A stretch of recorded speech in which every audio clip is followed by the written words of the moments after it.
The last photo Leila Martin ever posted was taken at 7:12 a.m. sky-painted lavender. The sun just slipping over the horizon, casting sharp light on her beaming face. She stood at the peak of Grand Teton, arms stretched, wind-catching strands of copper hair. The caption read, "Worth every step, see you soon."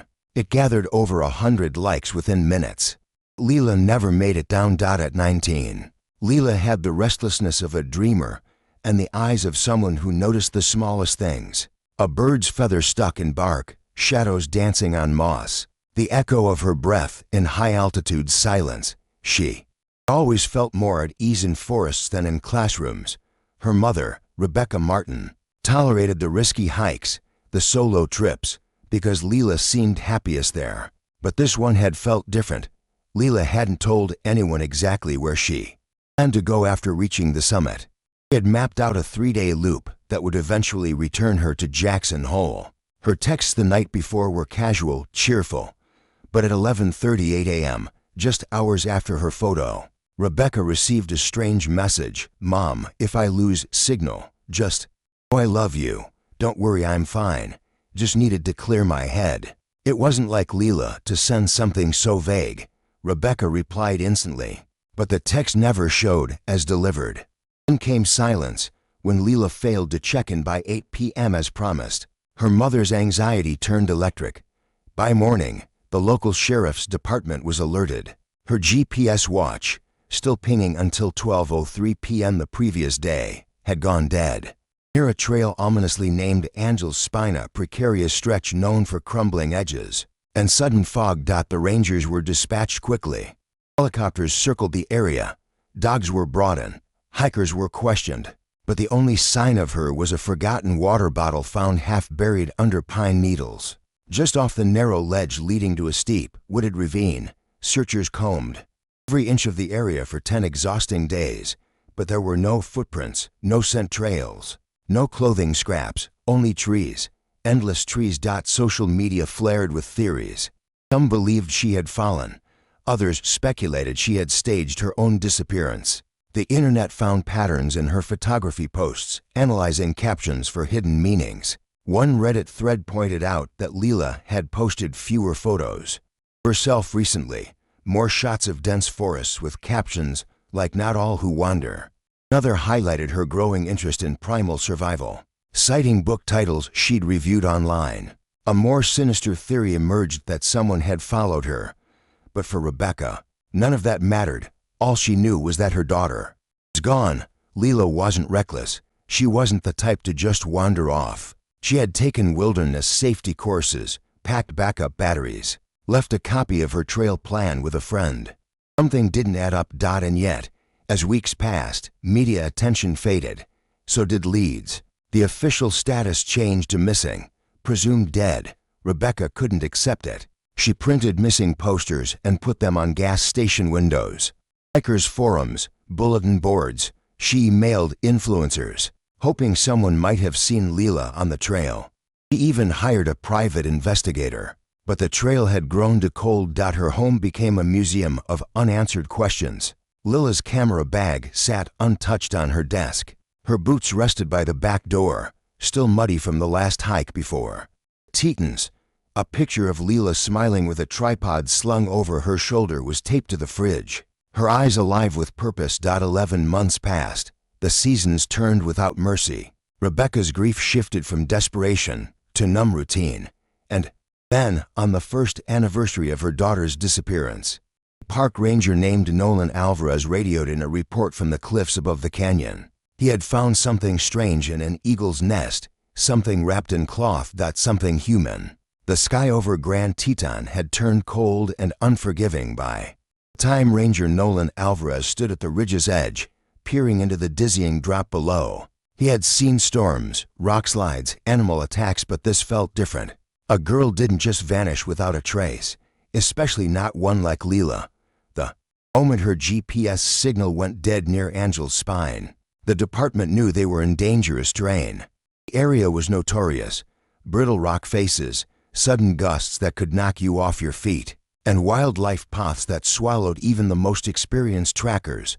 Within hours, the search began. Helicopters swept the air above the cliffs. Rescue teams rappelled down narrow drops. Drones mapped the area, their quiet buzzing like a swarm of electronic flies. Dogs barked and whimpered, noses low, but came back with nothing. On day 3, a tattered map was found caught in a bush near the ridge. It had Lila's handwriting on it, tiny arrows and circled notations about photo spots. Best light. 10 a.m., one scribble read near a ledge that made rangers nervous. But there were no footprints, no signs of panic, no blood. Nothing. By day 6, searchers started turning inward, whispering things no one dared say aloud. What if she staged this? What if she ran? People online were already spinning stories. Reddit post claiming Lila was a runaway trying to fake her death had thousands of upvotes. Others believed she had mental health issues. One podcast host even speculated she had joined an off-grid survivalist cult. But Rebecca Martin refused. Listen, my daughter was strong, she said in every interview. But she wasn't a ghost. Someone knows something. On the 7th day, a new lead cracked the silence. A young hiker named James Ellis walked into the ranger station with trembling hands. He was pale, visibly shaken. I think I saw her, he said, the day she disappeared. Told them he'd been hiking alone, shooting time lapses for a travel vlog when he passed two people arguing just off the trail. Lila and a man in a black jacket. He grabbed her arm, James said, and she pulled away. I didn't think much of it. Couples fight, right? But she looked scared. James hadn't told anyone until now, he confessed, because he didn't want to get involved. But the news about the eagle's nest had triggered something. Could you describe him? The deputy asked. James nodded. Tall, maybe late 20s. Dark beard. He had this way of staring, like he wasn't listening, just calculating. Sketch artists worked from James's memory, but the composite image got them nowhere. No matching sightings, no reports, no one came forward. And just like that, another thread unraveled. By day 10, the search officially ended. The files were archived. The volunteers left. The dogs stopped coming. Rebecca stayed. Every weekend for months, she drove to the trailhead. She'd stand beneath the watchful eyes of the Tetons and whisper, "Just give her back." Sometimes she walked the trail herself, alone, retracing steps she'd never taken, hoping for a torn piece of fabric, a camera strap, a flash of copper hair in the brush. Then came the silence again, the kind that no mother survives without breaking, until on the first anniversary, when the call from Ranger Alvarez broke through that silence. There's something in the nest, he said. Looks like it's wrapped in canvas. Could be hers. Rebecca dropped the phone. Not because she was afraid, because part of her had always known. 11 months. That's how long it had been since Lila disappeared into the Tetons and silence. The air in the Martin household felt thinner now, like grief had wrung the oxygen out of every room. Rebecca rarely left the house. Most days, she moved like a shadow through memories. But Ivy, Lila's younger sister, carried her own ache. Differently. She was 16 now, quiet in a way that made people uncomfortable. School, teachers stopped asking how she was. At home, she watched her mother retreat further into the past. Ivy, too, had once idolized her big sister. Lila was everything she wasn't, bold, fearless, curious. But now, Ivy only had questions. No one could answer. On the anniversary of the day Lila vanished, Ivy stood in her sister's old room. Everything remained untouched, bed still neatly made, camera gear stacked in the corner. A faded hiking backpack slumped like it was waiting to be lifted again. Ivy sat cross-legged on the floor, clutching one of the SD card cases Lila had labeled. In black ink, Fall Explorations, she clicked the memory card into her laptop, expecting photos of trees, sunsets, maybe a fox if Lila had been lucky. But as the thumbnails loaded, Ivy noticed one file that didn't belong. It was a video not dated, not titled, just sitting there between folders. She clicked it. The screen flickered, then opened to Lila's face. She looked pale, disheveled, sitting in what appeared to be the inside of a tent. Her breathing was shallow. Ivy leaned forward. "Hey," Lila whispered, glancing behind her like she was making sure no one could hear. Her voice trembled. "If you're seeing this, something went wrong."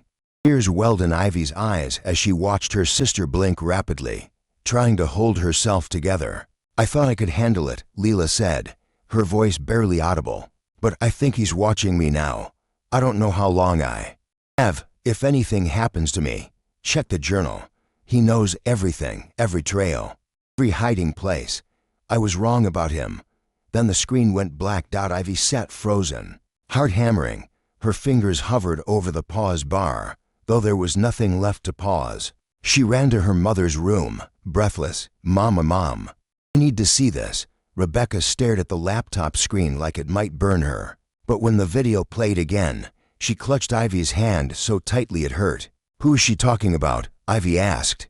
Rebecca shook her head. "I don't know." But the word journal echoed like a scream through both of them. That night, they tore through Lila's room. Drawers, boxes, bags, nothing. Hours passed. Frustration turned into desperation until Ivy opened the lining of Lila's hiking backpack. The stitching had been carefully cut and resealed. Inside was a soft-covered field journal, weather-stained, stuffed with pages. They flipped it open. The first pages were filled with sketches of mountains, leaves, and birds. Typical Leela. But further in, the tone shifted. Paragraphs scribbled in frantic handwriting. Sentences scratched out. Lines circled. Words like threat. "Can't trust him." "And he followed me again." Rebecca pressed her fingers. Her lips. She was scared. "Who's he?" Ivy whispered. "And why didn't she just come home?" Rebecca didn't answer. She couldn't. But one thing was clear now: Leela hadn't been alone in those woods, and whoever was out there, her knew how to vanish. Ivy carefully closed the journal and looked at her mother. "We have to take this to the police." Rebecca nodded, her face pale. "Tomorrow, outside." The mountains stood silent. But for the first time in nearly a year, the truth had stirred. Park Ranger Nolan Alvarez had seen strange things in his 10 years working the Tetons. Bears curled beneath car hoods, hikers hallucinating from dehydration, even a lightning-struck elk antler frozen into a tree.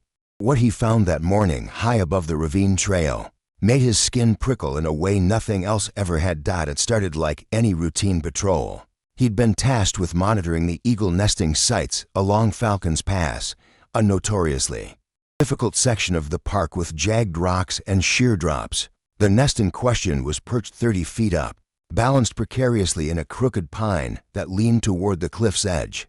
Mother eagle had long abandoned it. No eggs this season, and the structure had begun to decay. Sticks falling in slow, quiet collapse. Nolan squinted upward, binoculars pressed to his face.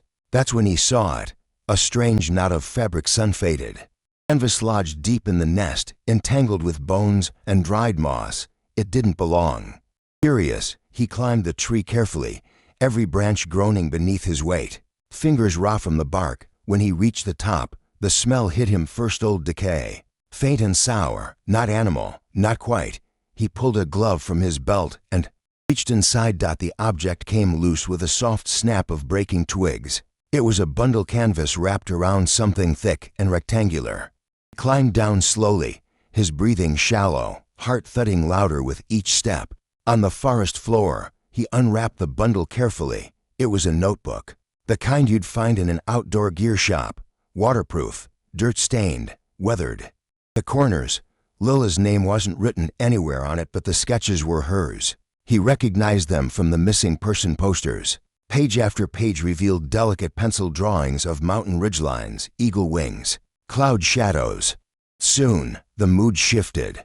Shaky handwriting crept between the sketches, notes, observations, fear. He watched me from the tree line again, tried to lose him on the south trail, but he was already waiting. "I buried the other journal. If you find this one, know that the real story's hidden."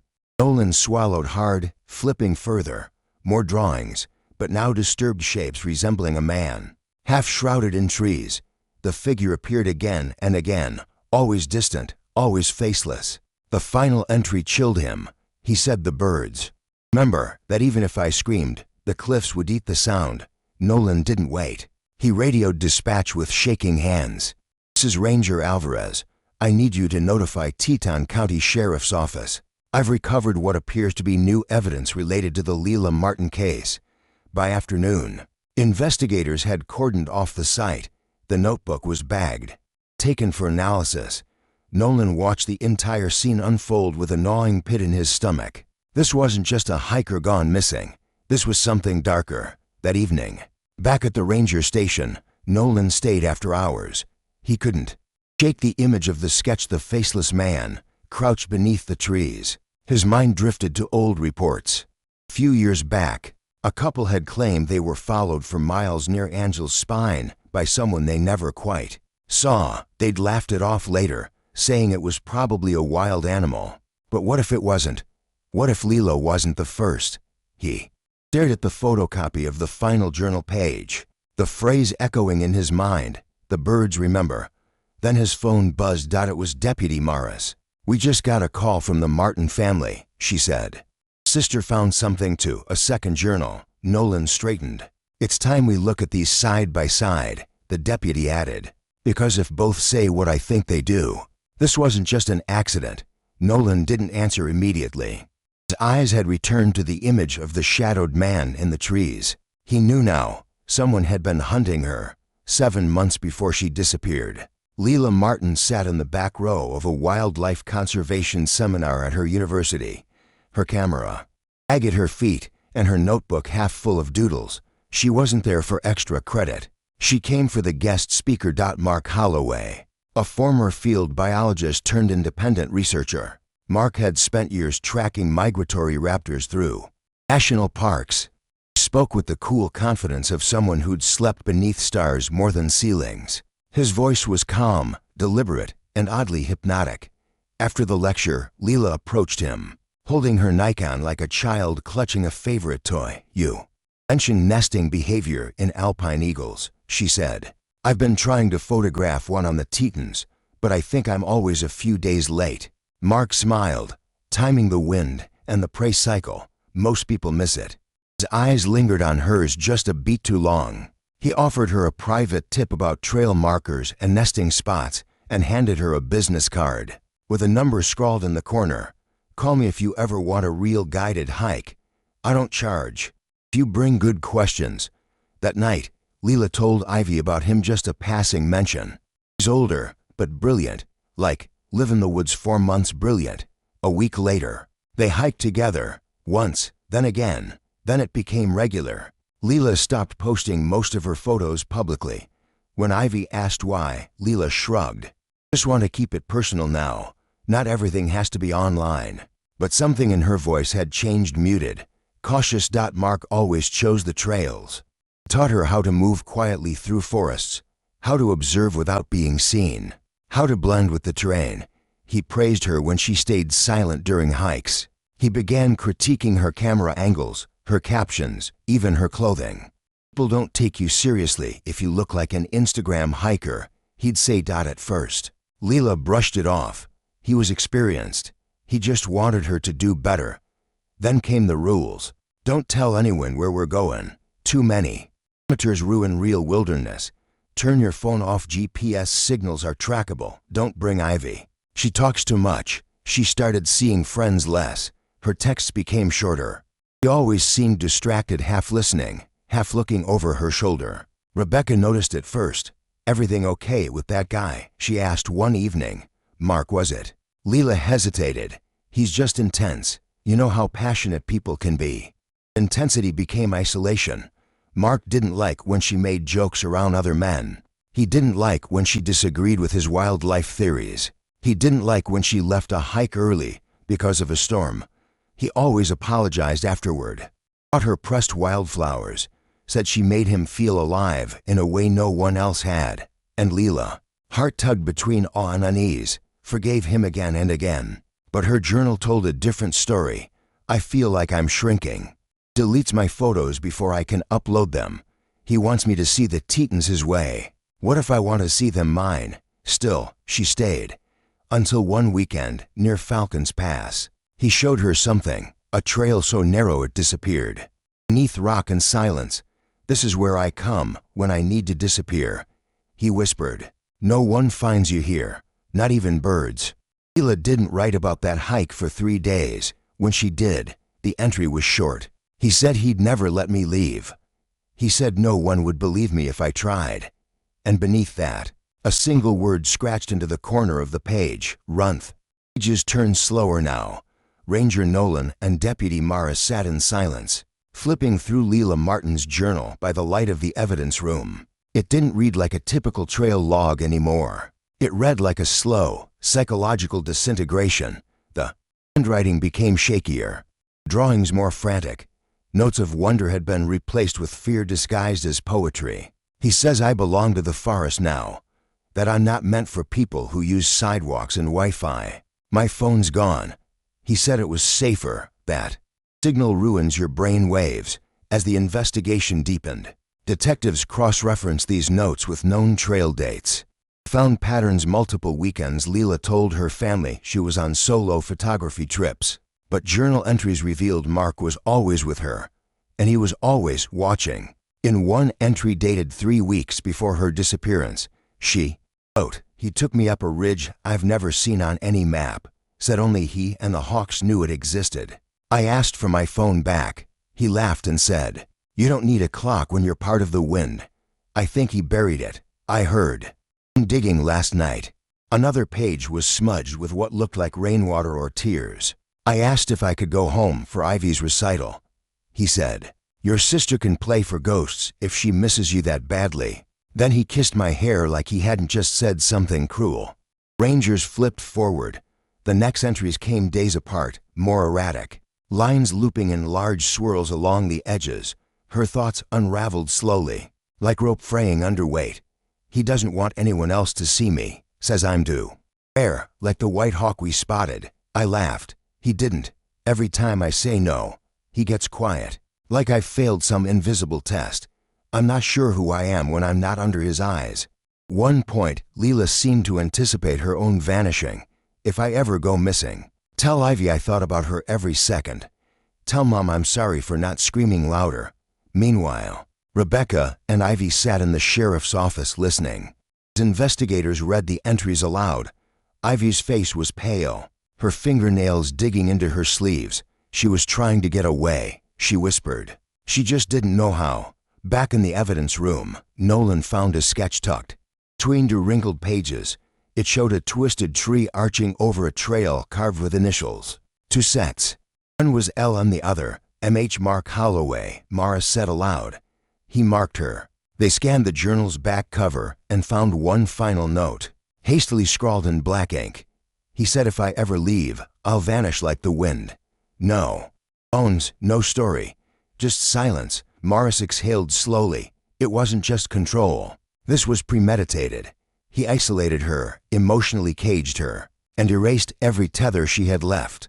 Nolan closed the journal, and she still found a way to leave a trail outside. Snow had begun to fall. It painted the Tetons in soft white, masking the danger hidden beneath the beauty. But Leela had documented everything, every moment she lost herself in his world, and every small, brave act of resistance.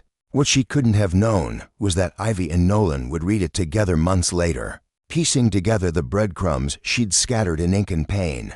And in the final entry, one nearly torn from the binding, they found the next clue, a sentence barely legible. If he finds the first journal, he'll know. I buried the real one near the bend where the rocks form a cradle, the place with the fox skull. Nolan stood. He knew exactly where that was. The final page of Lila's buried journal was water-damaged and curling at the edges, but the last words were still visible, pressed deep into the paper like a carving. He said if I ever left him, no one would find even my bones. Deputy Morris read the line twice, then closed the cover with a grim finality. Ivy sat across from her, stiff in her chair, her hands trembling in her lap. She knew. Ivy whispered. She knew he'd make her disappear. Rebecca was silent. Beside her, pale and hollow-eyed. The words had broken something in her that grief hadn't already taken. They had found the journal exactly where Leela described, beneath the cradle-shaped rock outcropping near the bend in the trail, marked only by a fox skull nestled in the dirt. Ranger Nolan had led the search himself, refusing to leave until his boot struck the metal edge of the waterproof container. That journal was even more detailed than the first draw, angry, terrified. Leela had chronicled every moment of her psychological imprisonment, The things Mark said, the strange way he moved through the forest, the coded phrases he used to keep her silent. Most disturbing of all were the diagrams, maps of trails he claimed no one else knew, X-marked places where he said he had taken others before her. If those marks are what I think they are, Nolan had said to Morris, this isn't just about Leela anymore. The investigation accelerated. At the ranger station, Nolan pulled up archived campsite records from the past year. Mark had never reserved official grounds, but Nolan knew how to look between the lines. Temporary fire reports, local permit logs, unregistered backcountry entries. In 5 minutes, he found a report from 8 months earlier, an unmarked campfire near the Falcons Pass trailhead. No names, just solitary male with photography gear. No ID checked. The description matched Mark Holloway. Nolan traced more sightings off-grid locations, always in remote pockets of the park, usually alone, often reported by other hikers as strange or too quiet. Cross-referenced the locations with the coordinates in Lila's journal. They overlapped. This was his hunting ground, Nolan said, and Leela was just the last one to realize it. Meanwhile, Ivy turned over both of Lila's journals. The sheriff's office. Crime scene analysts pored over them for latent fingerprints and DNA traces. Several prints belonged to Leela, but one set on the inside back cover matched no one in the Martin household. They ran it through the database. It came back flagged, Mark Holloway, age 29. No criminal record, no permanent address, former graduate, student in wildlife biology, last known location, a sublet cabin in Idaho, vacated 6 months ago. And then something else. Name buried in an older ranger complaint report filed 2 years earlier by a female hiker near Yellowstone. She claimed a man matching Mark's description had followed her for 2 days, leaving bird feathers on her tent flaps, whispering phrases like only the trees can keep you now. She left the park early, no charges filed. Morris leaned back in her chair, staring at the ceiling. He's been doing this longer than we thought. The next step was clear. Nolan requested every off-grid campsite report from the last 3 years. Mark had patterns. He moved through national parks like a ghost, always blending into the wilderness, always watching. But now they had his name, and they had Lila's words. Nolan tapped the final line again. No one would find even my bones. That thought was no longer true. The day after Ranger Nolan confirmed the fingerprints belonged to Mark Holloway, Ivy couldn't sleep. She kept thinking about the journal. Not just the words, but the weight behind them, how every sentence was part confession, part warning. Leela had been trying to speak from within her prison, scrawling truth into the pages, because she knew one day someone would have to read what she couldn't say out loud. And then Ivy remembered something small. Buried by grief and time, 3 months before Leela vanished, she had returned home briefly between hikes, sunburned and distant. She had gone into their shared bedroom and spent nearly an hour alone, organizing old boxes. When Ivy asked what she was doing, Leela had laughed nervously and said, just hiding treasure. At the time, it sounded like nothing. Now, with everything they'd discovered, Ivy sat up in bed, heart racing. She pulled open the closet door and knelt beside the old wooden chest they used to share for childhood keepsakes. She lifted the lid. Most of it was untouched scrapbooks, birthday cards, broken friendship bracelets. But beneath the final layer of clutter, she found it. A yellowing envelope, sealed with 2 strips of tape. Her name written on the front in Lila's handwriting. For Ivy, if something ever happens.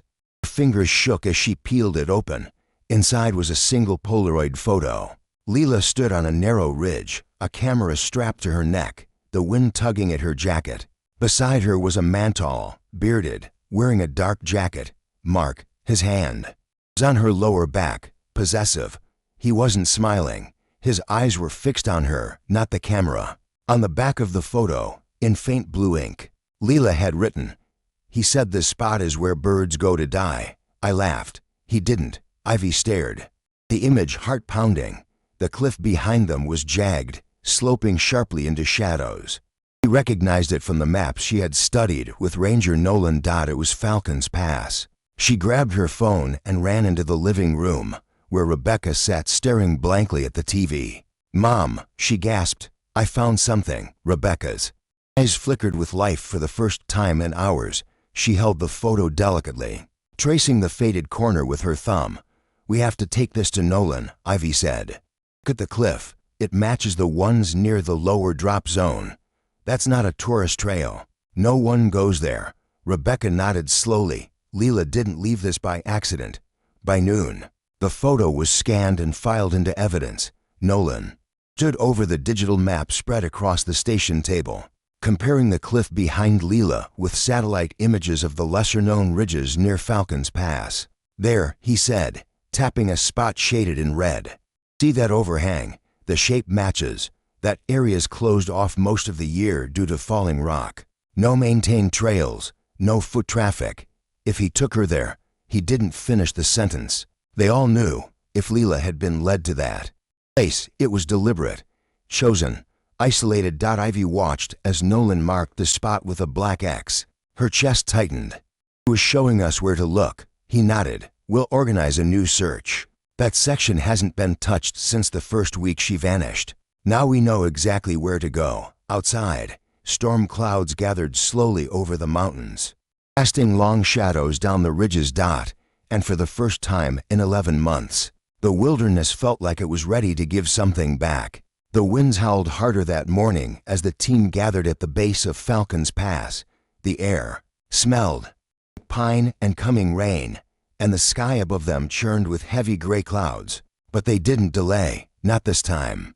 Ranger Nolan stood at the front of the unit, his boots planted in the mud, a satellite map in one hand, Lila's Polaroid photo in the other. Behind him were forensic search technicians, 2 cadaver dogs, and 3 deputies from the sheriff's department. No tourists, no cameras, just silence and grim determination. The hike to the marked point took nearly 2 hours. The terrain was brutal, steep, unstable, fractured by years of rockfall and erosion. More than once, loose gravel gave way beneath their boots, and one of the dogs slid briefly before regaining footing. Still, they pressed forward. At 11:17 a.m., one of the dogs stopped. It pawed at the ground near a stone overhang coated in bird droppings and broken twigs. The slope was narrow, and the cliff above hung like a blade. Nolan climbed down slowly. He recognized the place instantly. The shape of the cliff line was identical to the photo Leela had taken with Mark. He knelt beside the dog and cleared the layer of pine needles and feathers.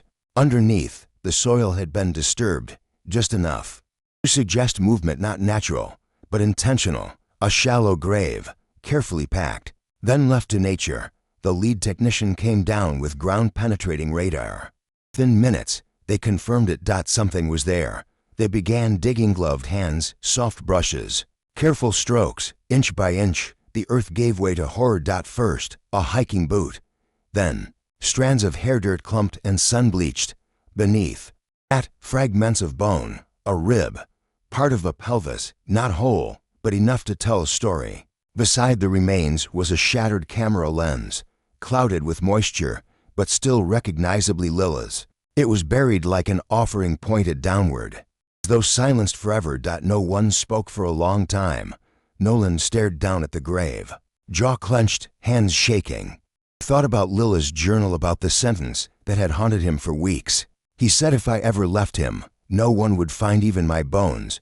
But they had. She had left them just enough. Later that afternoon, the remains were carefully moved and sent to the county lab. DNA testing would take days, but the sheriff's office didn't need to wait.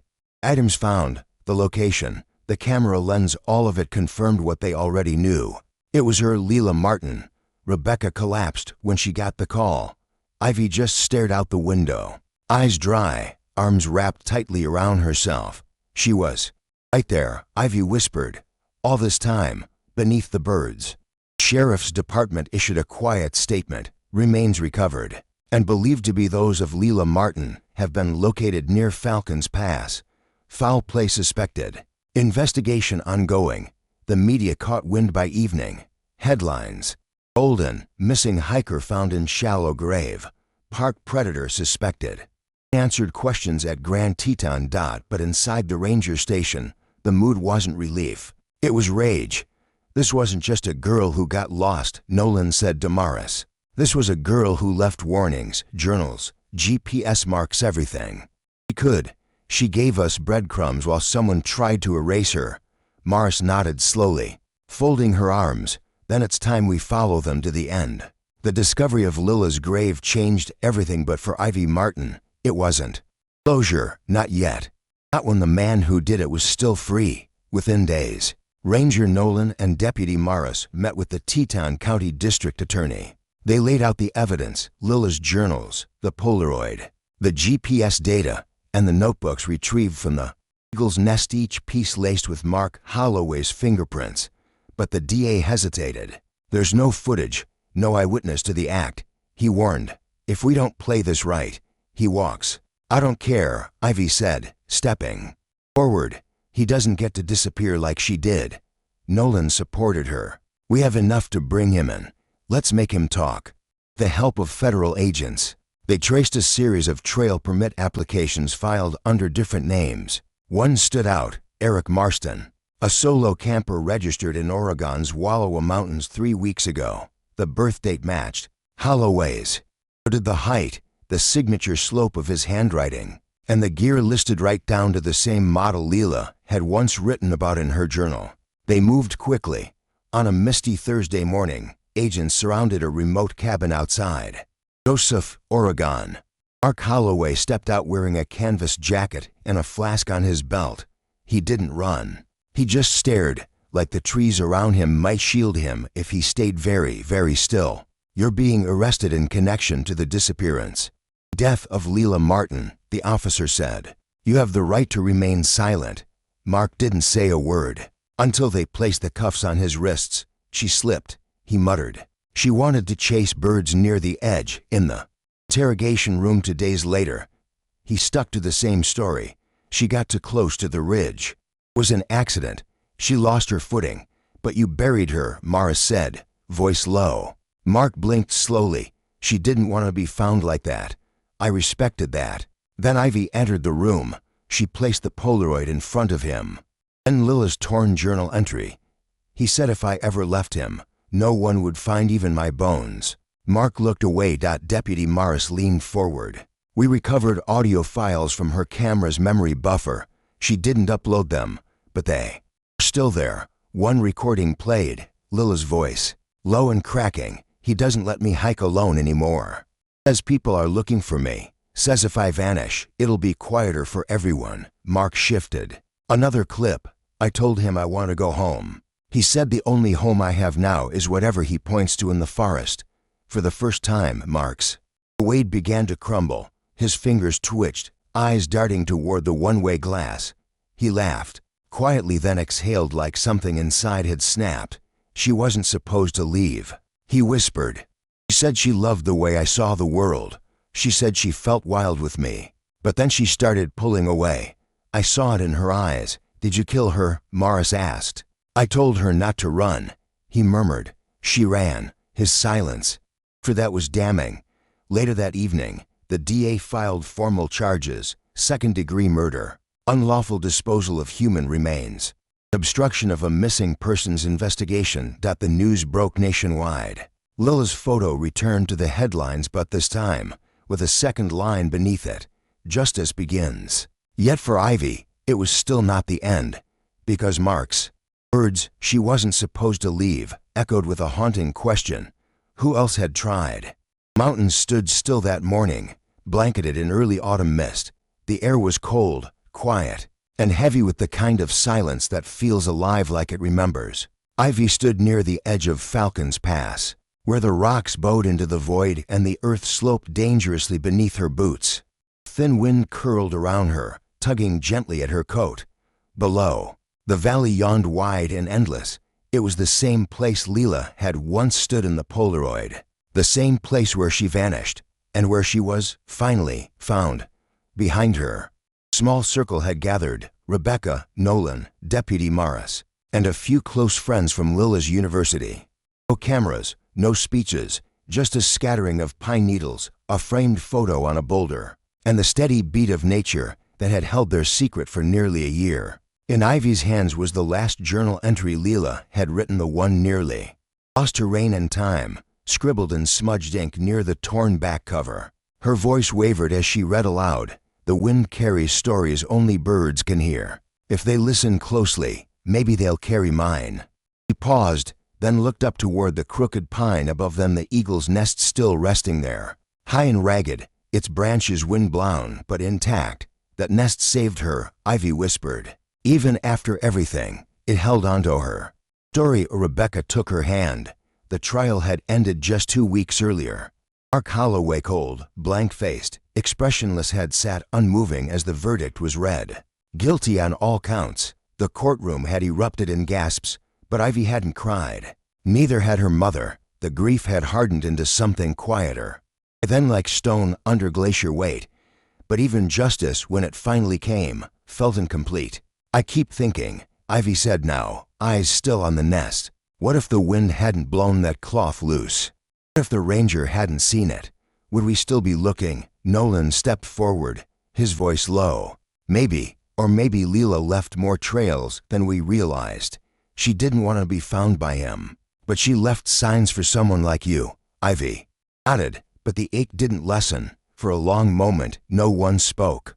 The wind rustled through the trees, and somewhere far above, an eagle cried out, a sound sharp and distant, echoing off the cliffs. Rebecca placed a small leather pouch beneath the tree. Inside were 3 things: a pressed wildflower from Lila's journal, the camera lens recovered from her grave, and a photo of the 2 sisters as children, arms wrapped around each other, smiling without fear. "This isn't closure," Rebecca said softly. "It's remembrance." She stayed until the clouds began to gather, and the chill deepened as the group turned to leave. Ivy remained behind a moment longer, standing alone at the cliff's edge. Her fingers grazed the journal still tucked under her arm. She whispered, "To the wind, you were never just a story someone forgot. You were a voice, and I'll never stop listening." The wind answered in gusts, pulling her hair into her face, then vanishing again, as if it had somewhere urgent to go. When she finally turned to walk back, something shifted. Not peace, not yet, but a clarity. Leela hadn't vanished. She had resisted. She had written. She had fought. And the wind remembered. The snow had just begun to fall in Grand Teton when Ivy returned one final time. It was nearly a year to the day since Leela disappeared, and just weeks after Mark Holloway had been sentenced to life without parole. Mountains, dusted in white, stood like frozen sentinels around her, watching but unmoving. And yet, everything had changed. In her backpack was a new notebook. Not Lila's, her own. Ivy didn't plan on writing anything at first, but now, standing beneath the same pine where the eagle's nest once held Lila's final clues, she felt the weight of what her sister had done. The courage it took to document her fear, to resist control in secret when no one else could see. Her words had become Ivy's compass, and Ivy had followed them to the end. She knelt near the memorial, gently brushing away snow from the stones beneath one of them. She tucked the notebook, sealed and waterproof like Lila's had been, inside. Letters to other girls who might one day find themselves where Leela had been, trapped, unheard, silenced. "There's always a trail out," she wrote. "Even if someone tries to bury it beneath silence." She stood and looked out over the valley again. The pain was still there. It probably always would be. Grief doesn't vanish. It just changes shape, becomes something you carry instead of something that buries you.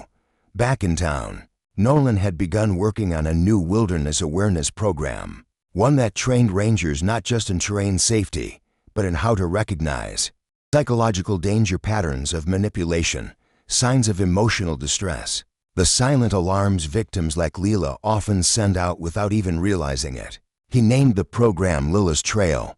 It had already prevented the disappearances.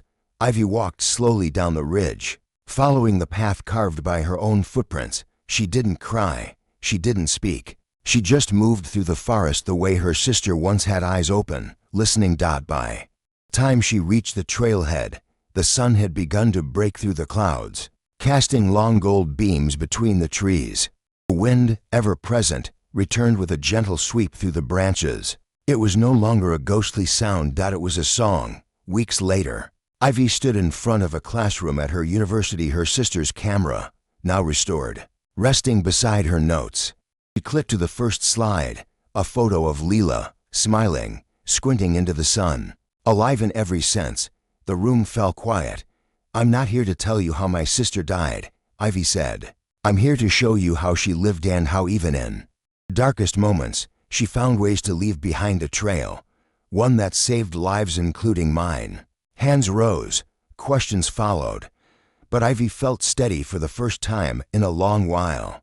Not because the story had ended, but because it would go on not as a tragedy, but as a call to listen, to believe, to see what others missed. Back in the Tetons, the winds still moved through the pines, the eagles still nested high above the cliffs.